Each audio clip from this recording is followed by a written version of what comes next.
see all this potential. Consider the possibility that God does not like you. So what exactly is this? What are we looking at? This right here is the illusion of the shredded, natty god. This is the Hollywood homeless jacked. This is the cigarette cut. This is fashionably malnutritioned. The concentration camp cut. Ectomorph supreme. Male species. Height is 5'11", which is also called as manlet's final boss. Eternally almost 6 feet. Cope height. Holding a single-digit body fat percentage. Weighing around 155 pounds, which is, according to the internet, victim weight. Which according to some random rule made by unemployed dudes on the internet, if you're a male under the weight of 90 kgs, you deserve to be bent over by some heavier dude who will then perform some aggressive, non-consensual primate activity.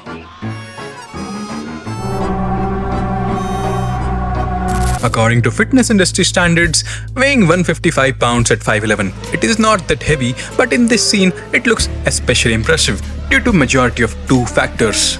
Lighting. Room lighting hides all muscle definition. But top lighting optimizes the way shadows form on the body, and it gives the illusion of maximized muscle definition. This is a peaked physique, which will last for likely just an hour. Dehydration, sodium manipulation, baby oil, and lot of sweat. Now, the average guy looks at the bodies of Chris Hemsworth and The Rock and thinks, 8-hour-long daily workouts, personalized nutrition plans with professional chefs making them meals 6 times a day. So compared to that, this body of Brad Pitt from Fight Club seems almost minimalistic, toned, runner's body. Cardio 3 times a week, those pink dumbbell workouts, eating Caesar salad, some air fryer cooked chicken, 1 Jeff Nippert video, 2 motivational reels, 3 Athlean-X workout videos. And boom, you have this dad bod. So finally his peers and friends start respecting him.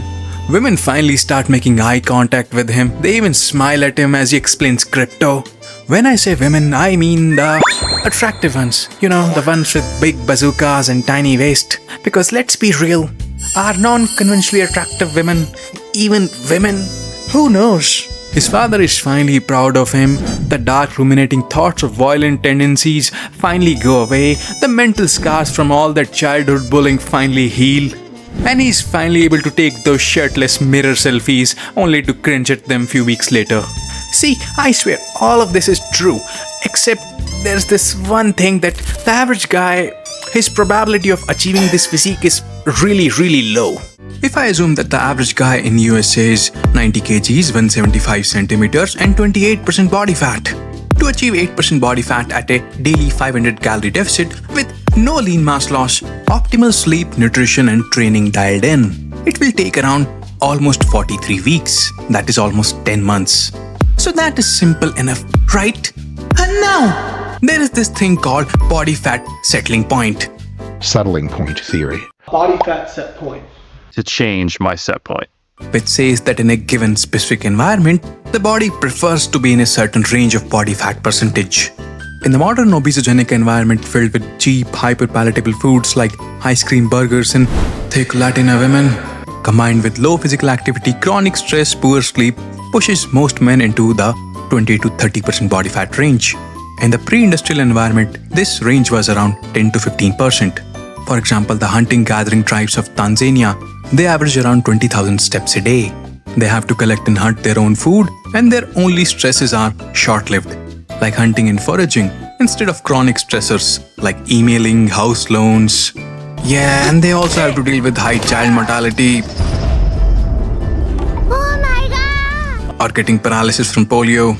And not just this, if your mother was overnutritioned or malnutritioned during the prenatal stage, you are much more likely to be obese. The first 2000 days from the age of conception till age 5. This is the time when the weight settling point is most changeable. The dietary patterns, sleep and activity in this stage shape lifelong regulations of appetite and adiposity. Your genetics are almost like a seed. Are you a mango, sunflower, wheat, or are you a poisonous berry? While the environment, they're like the nourishment, the soil, water and sunlight. They will decide how fully the potential of the seed is expressed. Even a genetically modified, high-yielding variety seed will not grow well in a water-scarce, pest-filled farm, while even the average seed will flourish when water, sunlight and pesticides are used. So my point is, if you're a guy with average genetics and you happen to be in a $1 billion contest to achieve the Tyler Durden body and your opponent is a guy with Casanova top-tier genetics, you should pray that he was raised in a abusive below-poverty household stuffed with meth addicts and alcoholics. Actually no, meth addicts are kind of lean, so skip that. The physiques of Arnold and Stallone, they were the power fantasies of the 80s. The unstoppable one-man army. Their bodies forged in the golden era of bodybuilding. They were built to manhandle and dominate any situation through sheer physicality and physical force. In movies like Commando, Arnold takes on entire rogue militia single-handedly. You son of a bitch! While in Rambo, Stallone wages war against the corrupt US government bureaucracy. Back here, I can't even hold the job! Fucking guys! Daddy, chill. The enemy was always external. A disposable army, a sneering Soviet officer. They could be defeated with brute strength. Their body was almost like an unbreakable shield. But Tyler Durden's body, it's not a tank. It's more like a homing missile. It's not about absorbing damage, it's more about inflicting it with almost surgical precision. This is what makes it philosophically radical. With precise animosity, Tyler does not fight a physical army. He threatens to blow up credit card companies without thinking of the consequences that he will likely plunge the whole country into economic collapse. And everybody apart from the top rich, they will be worse off. Despite being aggressively anti-consumerist, Tyler's body has undeniable mass appeal. It is almost like an aspirational template of a new fitness look. Get the fight club body in 60 days. Workout and diet plans, the very consumerism the film pretends to reject. Irony! The movie begins with a guy who feels like an NPC in his own life. Have you heard of the High Elves? He's kind of polite, kind of responsible, somewhat decent. He files his taxes on time, he assembles IKEA furniture on weekends. None of these are flaws. This is literally what makes society work. Civilization runs on conformism.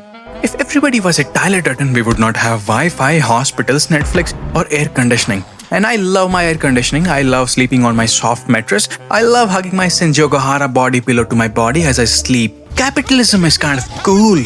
Apart from his insomnia and mental issues, the problem presented in the movie with this guy is that he has no big passion, no big love. He's simply waiting to get hit by a truck.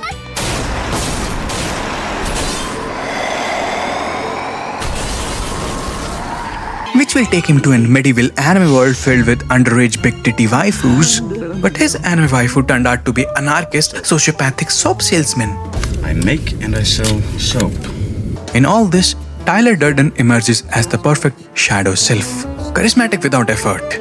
Violent without any consequences as he takes brutal beatings in these fights but never seems to carry any lasting injuries. No limps, no concussions, no long-term damage. He's sexually assertive, effortlessly magnetic. Women like Marla who are unstable themselves, they are drawn to him without resistance. Tyler does not seem to care about judgment, rejection, performance, all these anxieties that plague the narrator. It is the classic Virgin vs. Chad meme. How these scenes are set up, the message is brutally simple. If you had this body, if you had these abs, you would be the one who could please the women with your cock. You would not be the cuck. You would not be the bystander in your own life, listening through walls while the real men do the work. This is also the implicit core promise of every Get Shredded in 30 Days program. That a shredded physique is the key to flipping your life from sexual irrelevance to masculine power. Step 1, get abs. Step 2, there is no step 2. You're kind of done.